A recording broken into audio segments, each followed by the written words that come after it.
Alhamdulillah, assalatu wassalamu ala rasulillah, la haula wa la quwwata illa billah. Allahumma salli ala Sayyidina Muhammad wa ala ali Sayyidina Muhammad. Rabbi shrah li sadri wa yassir li amri wa halul 'uqdatam min lisani yafqahu qawli. Apa kabar Bapak dan Ibu semuanya? Ya, sama-sama kita hormati, kita banggakan Bapak Dr. Wahidin MPD dan Ibu Dr. Oke Rosmala Dewi selaku pemangku mata kuliah Organisasi Kepemimpinan dan Manajemen Personal Universitas Islam Nusantara Program Pascasarjana S3. Semoga kita semua senantiasa dalam keadaan sehat walafiat. Kali ini kami akan membahas tentang school branding strategi di era disrupsi. Saya Neni Argaini, mahasiswa Pascasarjana S3 Universitas Islam Nusantara Bandung. Diskusi kita kali ini disarikan dari buku School Branding karangan Fatul Mujib MPDI dan Tutik Saptiningsih MPDI, penerbit Bumi Aksara Jakarta tahun 2020.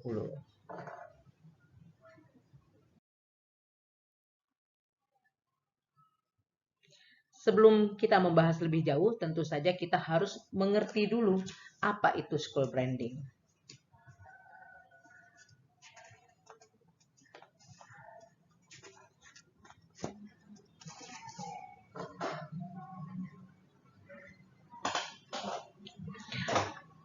Pengertian school branding. Menurut Kotler, brand is name, term, sign, symbol, or design, or a combination of these intended to identify the goods or service of one seller or group of seller and to differentiate them from those of competitor.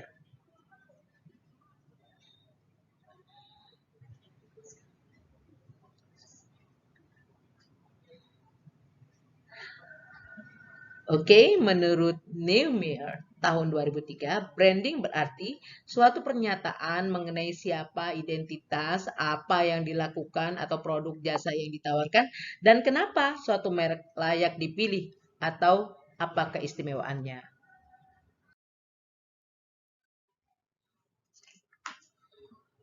Selanjutnya kita akan membahas tentang pengertian disrupsi.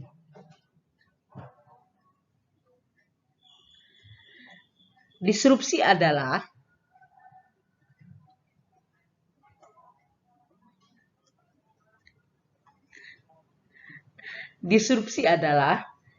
perubahan besar dan mendasar seperti ledakan gunung berapi yang meluluhlantakkan ekonomi lama, ekosistem lama, dan menggantinya dengan ekosistem baru yang sama sekali berbeda.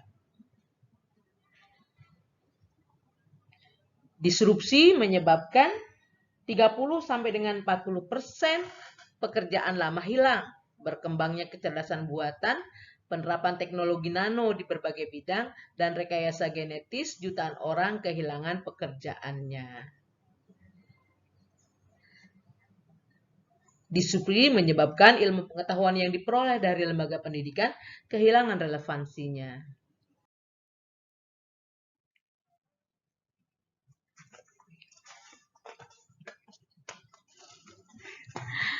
Nah, kita juga akan membahas sedikit tentang pengertian strategi. Ya. Strategi adalah kumpulan jelas yang terdiri atas analisis, konsep, kebijakan, argumen, dan tindakan yang merupakan tanggapan atas suatu tantangan besar. Strategi yang baik memiliki struktur logika mendasar atau inti. Inti suatu strategi terdiri atas 3 unsur, yang diagnosis, kebijakan penuntun, dan tindakan koheren. Kebijakan penuntun menetapkan pendekatan untuk menangani hambatan yang ditunjukkan diagnosis. Kebijakan koheren adalah kebijakan yang terkoordinasi untuk melaksanakan kebijakan penuntun. selanjutnya kita akan membahas tentang pentingnya branding sekolah. Yang pertama,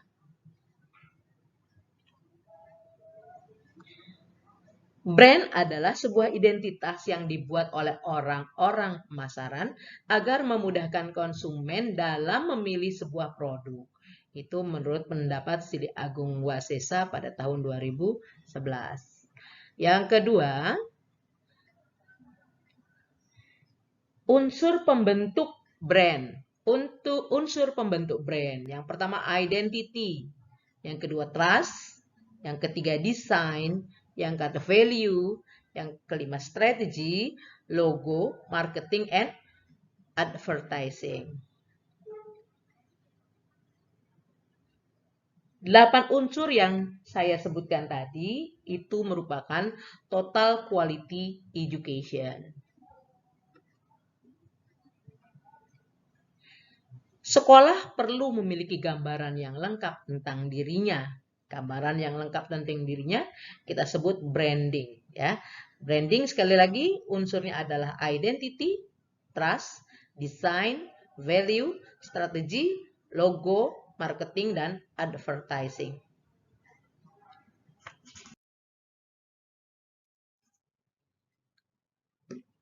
Mengapa kita harus membahas atau membicarakan branding saat ini?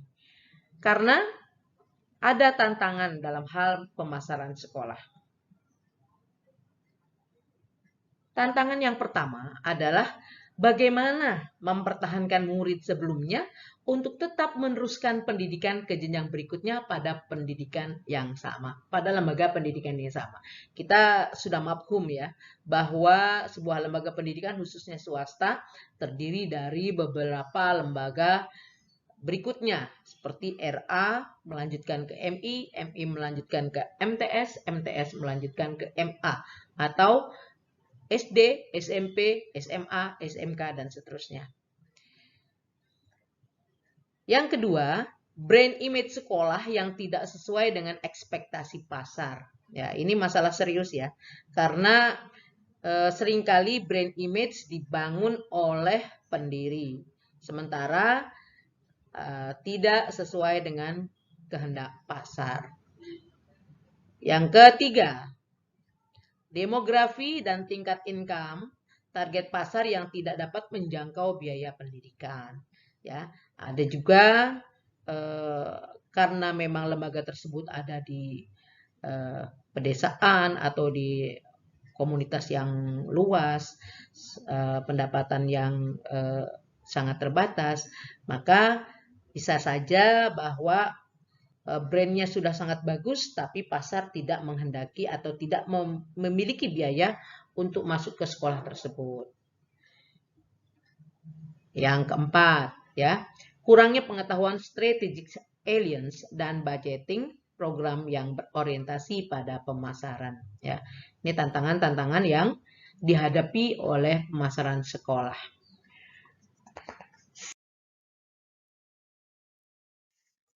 Berikutnya, kita akan membahas tentang kunci sukses pemasaran sekolah.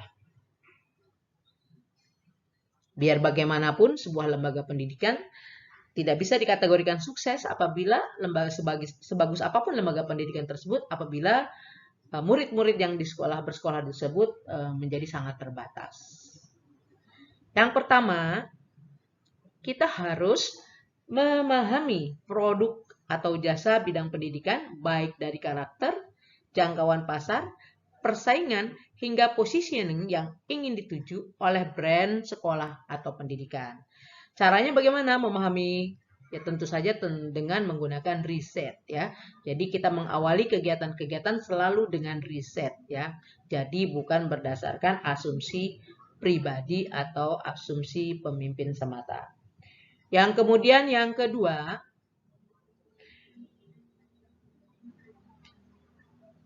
kita harus memahami target market, yakni calon orang tua murid dan murid dalam memilih sekolah. Lagi-lagi kita harus riset.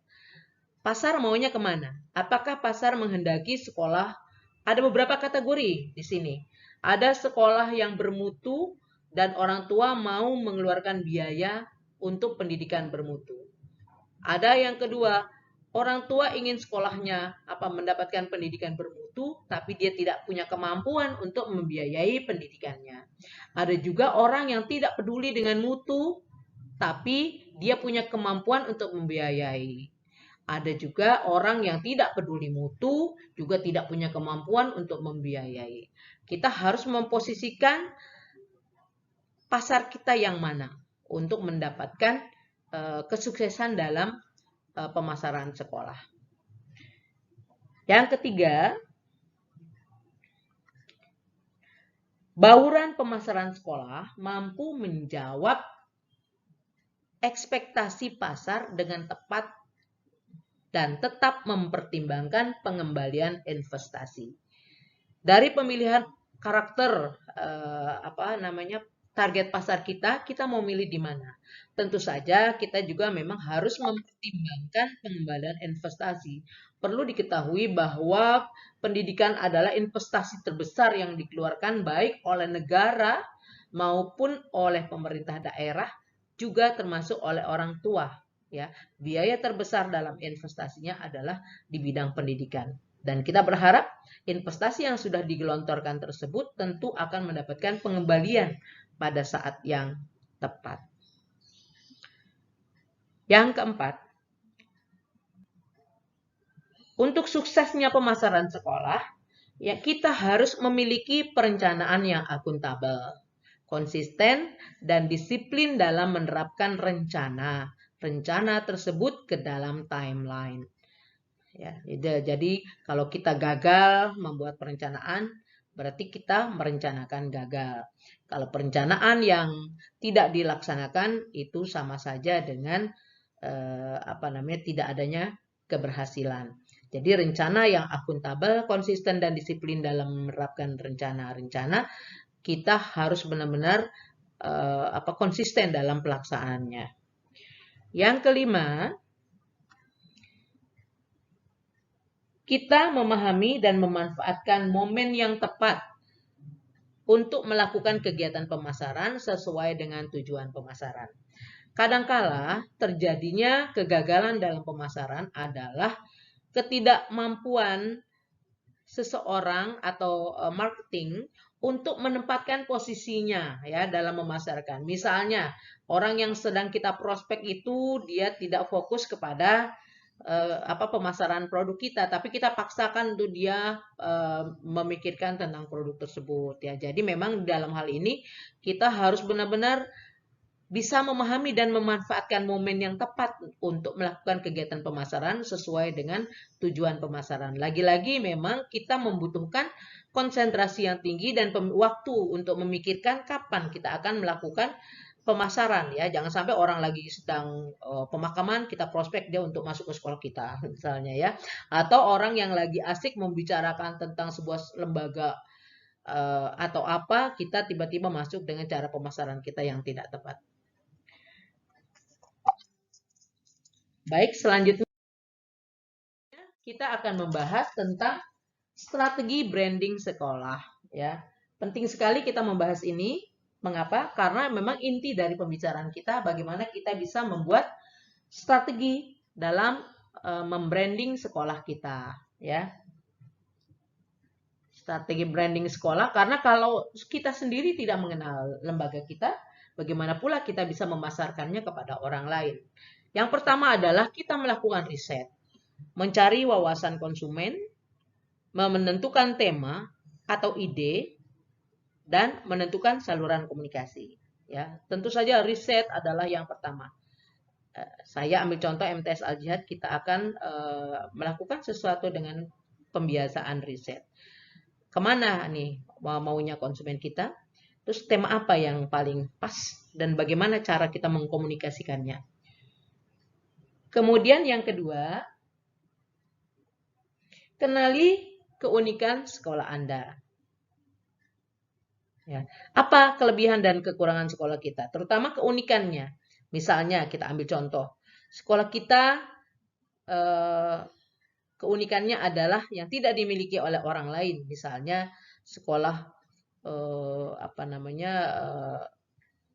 berbudaya Islam misalnya, atau sekolah yang mengedepankan teknologi, atau sekolah yang anak-anaknya terampil, diterima di sekolah-sekolah unggulan dan sebagainya. Itu kita harus kenali apa sebetulnya kelebihan atau guru-guru dari sekolah kita itu adalah guru-guru yang berkualitas ya, atau murid-muridnya adalah murid-murid yang apa namanya cerdas, terampil dan berbudi pekerti. Kemudian kita lanjutkan dengan yang ketiga, tentukan kompetitor. Ya, kompetitor itu penting ya. Mengapa kita harus apa namanya kita tahu tentang kompetitor kita siapa? Supaya kita bisa memiliki keunggulan komparatif. Misalnya kita ambil contoh sekolah terdekat kita. Sekolah terdekat kita itu apa keunggulannya?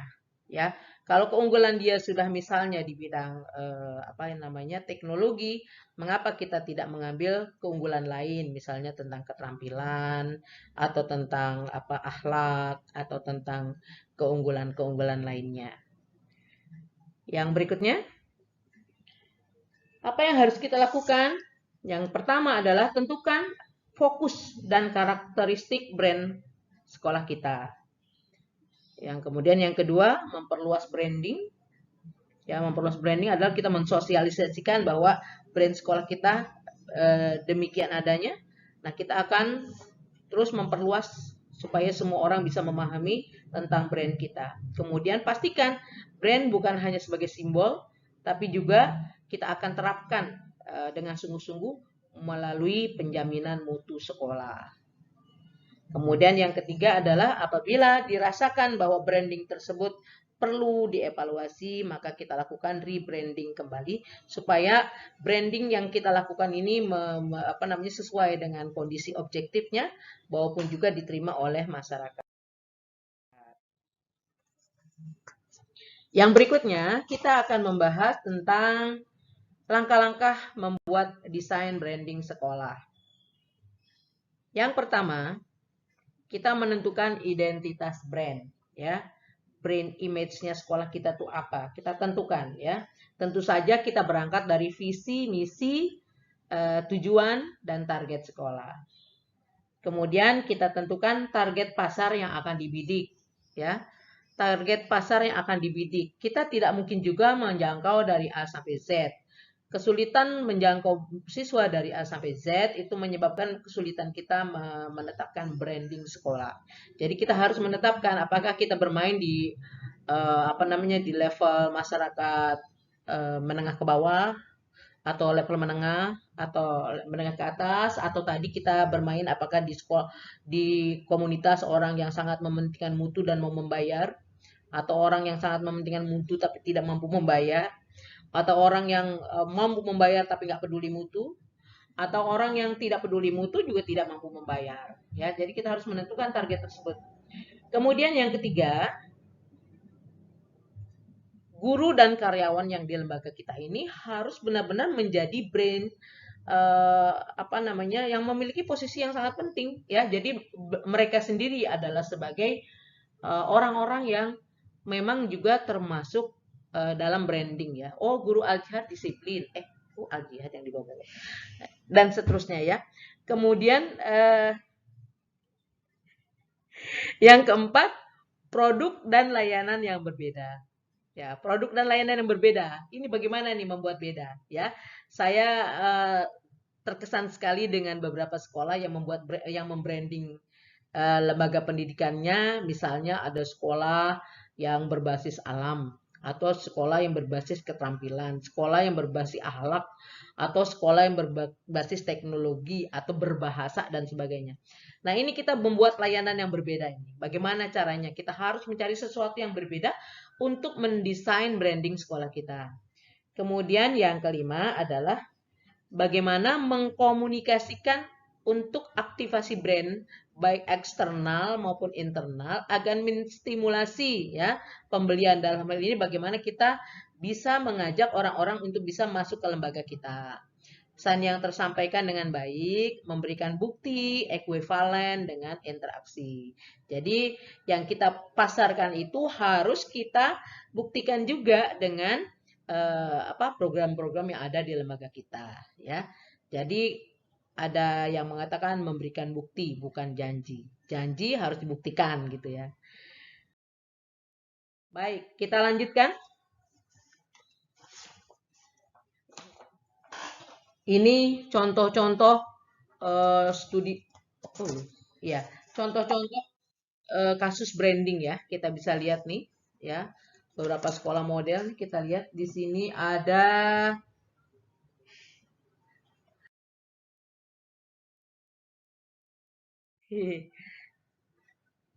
beberapa sekolah nih. Ada sekolah Al-Azhar Yogyakarta. Ya, dia dengan bilang sekolah prestasi, ya. Itu brandingnya, menjamin sekolahnya menjadi sekolah yang berprestasi. Ini ada Sanggar Anak Alam Salam, ya, sekolah biasa aja, ya. Tentu saja orang jadi bertanya sekolah biasa aja itu bagaimana maksudnya. Jadi kan orang bertanya-tanya, oh biasa aja, tapi menghasilkan sesuatu yang luar biasa. Ada SD Islam Al-Azhar 28 Solo, sekolah hufaz dan dai, ya. Jadi orang udah langsung ngebrand yo kalau masuk sekolah sana dia akan hafal Quran dan dia bisa menyampaikan dakwah. Kemudian ini ada lagi SD Juara, ya, sekolah unggulan gratis berkualitas menjadi Great Education for All, ya. Sekolah unggulan tapi gratis, ya, keren itu kan brandednya ya, luar biasa. Kemudian ini ada lagi SD Trirenggo, ya, sekolah inspiratif multi branded, sekolah berprestasi, ramah anak dan berwawasan lingkungan, sekolah inklusi, ya, sekolah inklusi luar biasa. Ya. Ada lagi beberapa sekolah lain nih. Ada ISDIT Anak Soleh Sedayu, sekolah tanpa pintu dan dinding, sekolah Green School, ya. Itu adalah brandednya ya. Sekolah tanpa pintu dan dinding, luar biasa ya. Berarti tanpa pagar dan tanpa gerbang. Kemudian kita lihat juga ada lagi sekolah SDN Tegal Dowo ya. Sekolah Green Culture ya. Kemudian ada SDI Al-Azhar 31, sekolah karakter dan kompetensi. Kemudian ada lagi SDI Al-Hajar 67 Bukit Tinggi, sekolah ramah anak Thoyibah. Ini adalah MI Nurul Ulum, madrasah lebih baik madrasah. Kami mengambil contoh ini disarikan dari buku tadi yang saya sampaikan ya. Oleh karena itu mudah-mudahan ini bisa dijadikan inspirasi bagi kita semuanya untuk membrand sekolah kita ya.